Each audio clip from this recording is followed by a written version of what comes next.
係講網友嗱，呢單嘢就唔係好嚴重嘅，但係我覺得好得意嘅。之前咧我都冇留意嘅，港府突然之間剎停咗籃球博彩計劃嚇，好突然好突兀。呢個我係想反映下呢一個而家特區政府嗰種管治方法。年年端午啲粽都係一樣，就嚟食到厭啦。屈老爺，今年有啲特別啊，你試下啦。哇，真係好好味啊！甘香軟糯嘅糯米，肥瘦相間嘅極品五花腩，仲有清香綠豆。我屈原投江2000幾年，從來未食過咁震撼嘅粽啊！台南傳統粽老腩啖啖肉，至尊惠州粽蛋黃超滿足，棗蓉鹼水粽軟糯添口福，早鳥最低78蚊兩隻，端午齊慶祝。我頂唔順啦，我都要去香港俏貓貓超市掃貨。咁優質又咁抵嘅產品，梗係快啲嚟俏貓貓超市度買啦。係啦，嗱。呢個又開始買粽啦嚇，咁你就大家早啲買咯喎，個粽係嚇，因為香港包嘅呢啲，大家食過啦，呢個至尊惠州粽真係好食到不得了嘅，呢個至尊惠州粽，咁就係呢個台南傳統粽啦，呢兩種代表性，香港包嘅不含添加劑，真係你唔好買大陸整嗰啲嘢。籃球博彩稅。麥美娟出嚟講嘢，預測市場非法賭博猖獗。如果而家推新項目呢，或者令市民加入新興博彩活動，我係聽唔到個邏輯嘅，即係點呢？即係呢，如果你而家有非法有呢一個籃球賭注呢，啲人就去多啲 Poly Market。點解唔喺呢一個？點解唔喺香港投注，無端端走去 Poly Market 投注呢？走去 Poly Market 投注呢，唔係個門檻唔係咁容易喎。使用嘅貨幣啊，有好多交易成本喎。成件事咧係唔明嘅。好啦，呢個突然之間逆轉，呢個係佢俾嘅理由就因為 Poly Market 有 Poly Market 嗰啲人咧就。如果加讓籃球賭注，嗰啲人就走咗 Poly Market， 因為 Poly Market 嘅賭法咧就係你買個機會率噶嘛，咁佢呢個買法咧係靈活啲嘅，咁但係如果你中意賭籃球嘅咁籃球嘅買賣方法同 Poly Market 咧係唔同嘅，呢個係唔同嘅。而且你每一場波嘅輸贏喺 Poly Market 有冇咁大呢？好多問題嘅原本9月推出，搞咗2年㗎，4月臨時叫停，距離落地呢，只係幾個月。呢個係好反常嘅，點解呢？喂，立咗法嘅喎，即係你睇見咧，特區政府點樣將立法會當橡皮圖章啊！唔使同立法會諮詢嘅，一下就刪咗佢。咁立法會你叫佢過就過，然後你唔中意做就唔做。咁立法會係乜嘢嚟㗎？呢個政策被推翻，高度嘅不確定性，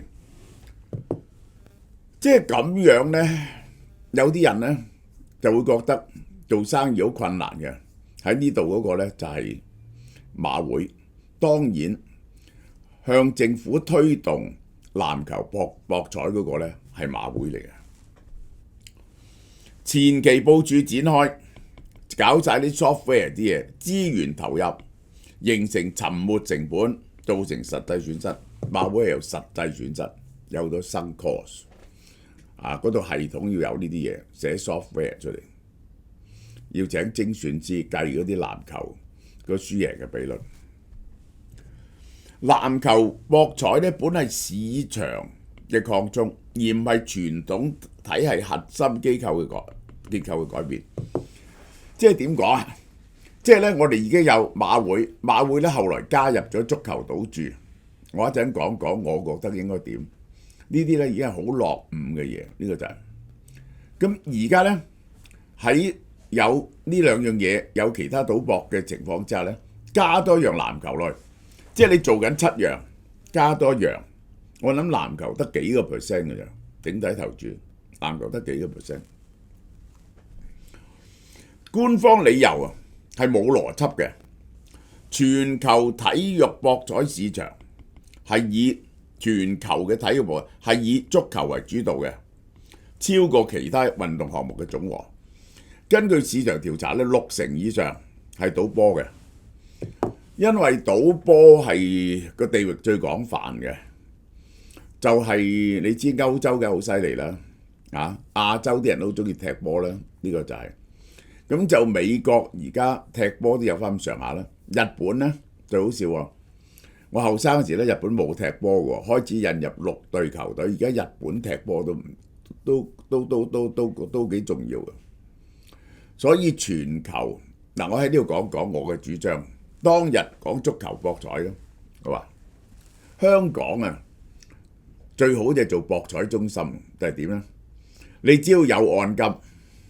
你有足夠按金，能夠受得起個賭注，任何人嚟香港都可以博彩。香港政府抽1%嘅啫，1% transaction，我乜都唔理你，甚至0.5都得。如果你咁做嗰刻咧，香港外匯出入咁方便，你如果我要受15億注咁，你要存咗15億喺政府度。或者買咗15億嘅政府債券擺咗喺度，你就可以受咁多。政府負責咧係負責有得賠嘅啫，其他嘢咧唔關政府事。你當然度睇係唔准作弊。咁嘅情況咧，香港就會成為全世界最大嘅一個pool，一定。所有台灣啊、馬來西亞、全世界歐洲。嚟香港一齊嚟香港，最後嚟匯晒嚟香港做咩？對盤，嗰啲盤掟唔到嗰時咧，立即喺香港度咧就對。呢個係好大嘅生意，呢個好大嘅生意。點解要俾馬會做？籃球同足球嘅規模爭好遠佢潛在嘅風險唔係同一等級嘅。呢個就係呢個賭波嚟講 ，soccer 呢一個係講美國，呢個係風險排序嘅決策錯位。如果憂慮風險，應該優先考慮足球博彩。如果咁，你話因為外國，如果你整一樣咁樣嘅賭博，就因為咧有外圍賭博，鼓勵咗賭博風氣，咁點解你唔禁足球？呢個決策順序同實際風險不符喎。你話因為呢個因為有咗 Poly Market， 你咧就有足球博彩，足球博彩多咗人去 Poly Market 度賭，造成非法賭博，係咪？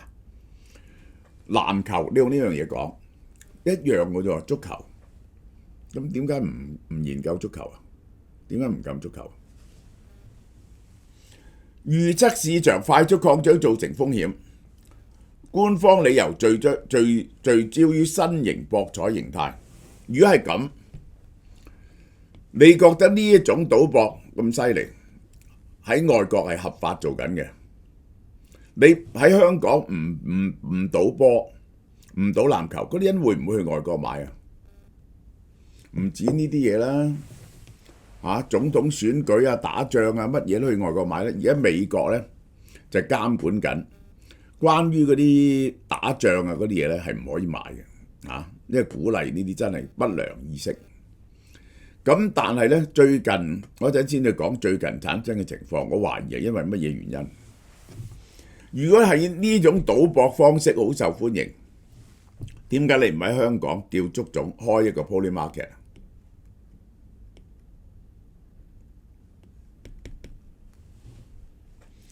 官方嘅講法引起質疑。冇一個合理嘅邏輯嘅，成件事係點解呢？非法市場如果好犀利，更加應該透過合法渠道分流監管呢，係將佢吸納而唔係退出。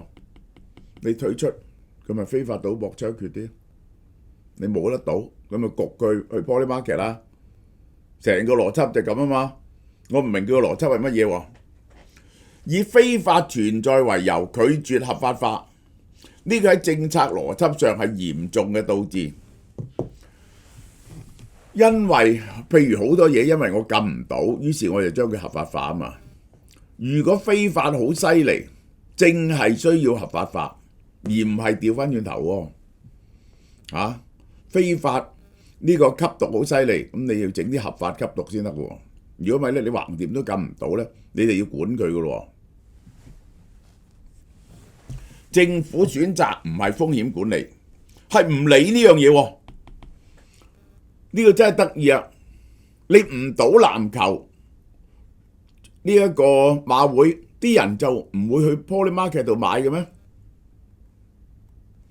咁係避免問題，而唔係積極處理喎。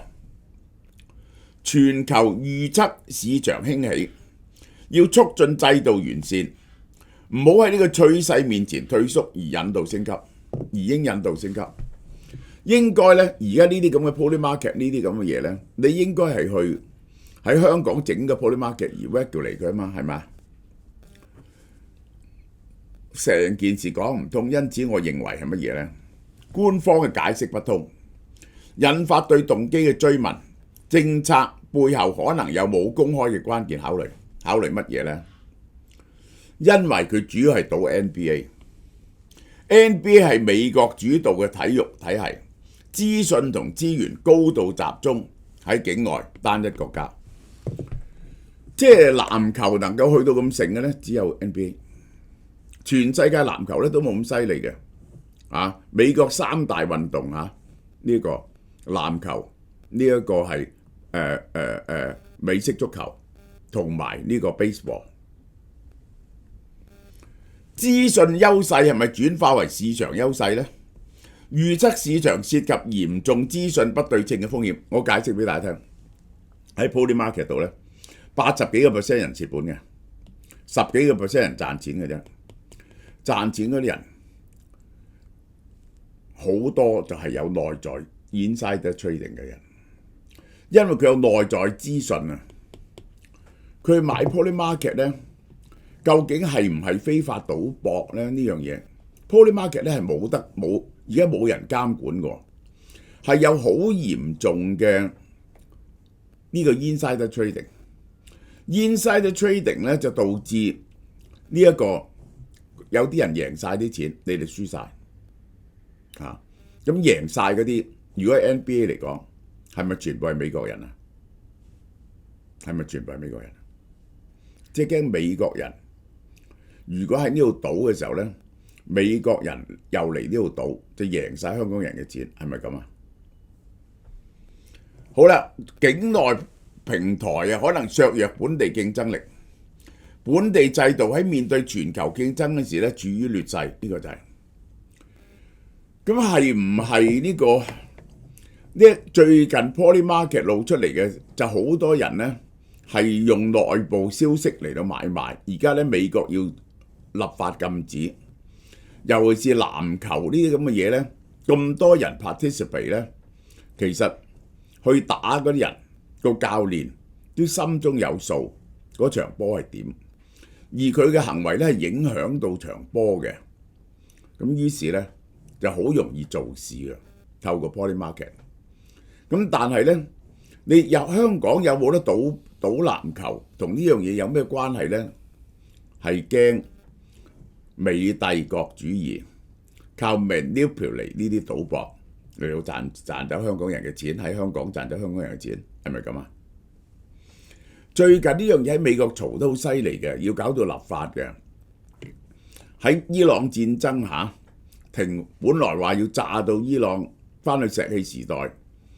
嗰陣時忽然間有人大量買美國股票，係10幾億喎，係空油。結果幾個鐘頭後 ，Donald Trump 宣布停火，油價大跌，股票大升。嗱，呢啲係 Polymarket 嘅問題。而有 Polymarket 嘅問題嘅存在呢，你哋要正視 Polymarket 嘅問題，同埋喺馬會做呢個籃球賭博呢，其實冇乜關係。但係如果你用國家安全嘅立場去睇呢，就覺得，咦，美帝國主義會唔會利用呢樣嘢賺晒香港人啲錢啊？喺香港製造動亂啊？呢個就唯一嘅解釋。政府可能關注嘅係控制權，你根本就係對於 NBA 整體係場外嘅嘢，你完全冇得控制。但同樣足球都係㗎，你賭波、賭足球，你邊有得控制呢？但係佢係咪因為足球咧係跨好多個國家？最好笑咧就係有個台灣莊家咪曾經去搞賭波，操控呢個歐洲踢波嘅，臨到就輸就掹電掣，搞到嗰場波終止咗嘅，曾經搞到咁大鑊㗎，台灣人呢個係搞到咁大鑊㗎。咁但係足球咧好多個國家嘅，而且歐洲政治上冇咁敏感，比起 NBA 純粹喺美國完全由美國佬操控咧，係有啲唔同嘅。資本同資訊流動帶嚟嘅壓力，對傳統監管框架帶嚟巨大嘅挑戰。佢哋唔識得點樣挑戰，唔應付啲錢流出流入。如果我哋賭籃球嗰陣時，呢啲未公開考慮嘅因素咧，可能係呢次政策嘅急轉彎。即係去到咁政策急轉彎，好多時我話俾你聽，你唔使諗㗎，都係國安問題。最後佢哋就翻去國安問題，危害香港嘅金融安全，全部都係國安問題。政府嘅突然轉向唔係個別事件嚇，而家經常係見到咁嘅，即係以前嘅香港政府咧就咁嘅，做啲嘢咧好慢。但係咧，哇！經過藍皮書、白皮書咁樣咁樣先至實行嘅，搞10幾20年嘅一個 program。但係咧，佢一個個 stage 話俾你聽，一個個 benchmark 喺邊度然後咧你就預早將你嘅公司、你嘅行為跟翻政府政策嚟到行。喂，唔會行翻轉頭喎咁樣。因為好多人做咗好多準備工作，佢係好慢但係好透明，而係好肯定嘅。而家咧忽然之間行到呢度咧，咦？法甲灣調翻轉頭喎，慢慢行，搞咗5-6年，嘣一夜翻咗去。呢啲叫即興式政府。即興式政府咧，對做生意係非常不利嘅 ，spontaneous government， 心血來潮，一拍心口做啦，於是咧結果一做輸咗咧就係一拍大髀弊啦，一拍攞個油走咗。嗱，呢個唔係第一次我未曾見過一樣嘢全世界丟架丟得咁犀利嘅，搞咗20年嘅垃圾徵費。結果一夜之間推翻咗，治理信號難以預測，變咗要長期投入嘅商業環境嚟講係巨大嘅負面因素。呢次事件損害嘅不僅係博彩政策，係整體嘅商界嘅信心同制度嘅信用。不確定性就係做生意最重大嘅障礙，外資會唔會嚟香港嘅障礙？全大堂都話肥先有福氣，但我偏偏要有曲線，同我勒緊啲。唉，孫新抱啊，本宮到咗中年啊，新陳代謝慢，連飲水都肥，件靚衫點着落去啊？兩位娘娘，韓國太醫絕密法寶 Slim Fox 正常纖體酵素為年解憂，含有谷護、朝鮮芥酵素，改善腸道健康，無痛排清毒素，極速收細肚腩。大堂第一索女翻嚟啦，重返18歲，話咁易，想揾翻你自己嘅專屬曲線，咁就千祈唔好錯過啦。食呢一隻嘢呢一個係 Slim Fox， 佢入邊咧主要係用一隻叫朝鮮薊嘅嘢，係纖體正常纖體酵素，呢個係冇呢個有害成分，冇刺激性嘅，唔會要你輻射嘅，輕鬆靜腸， Slim Fox 98% 食咗之後咧排便順暢，第一件9折，第二件7折，220蚊。清宿便、平小腹、排毒。好啦，電子消費券呢一個係而家咁樣嘅，啲電子消費券咧行新嘅制度，你幾時買咧都係有365日嘅。咁你用剩，然後你又買啲新嘅咧，咁又開始數365日，所以全部一齊數365日。3000蚊現金券有咩送咧？我話俾你聽我哋增加咗個贈品喎，有韓國 FormBio 雙重免疫益生菌配方呢一個298蚊，加韓國 FormBio 亞精胺，呢個好多人買嘅，兩個加埋送600蚊嘢俾你喎，呢個就5000蚊送乜嘢咧？呢個就係韓國媽咪 and Daddy 呢種 Omega 3高能芥，呢一種葵花籽保濕潔面凝膠 Robobel 160蚊，然後仲有心血樂血管好緊要㗎，清潔血管呢個保持血管健康係好緊要，5000蚊就送呢啲嘢，你幾時買都好，你都係有365日用俾你用嘅，呢個就係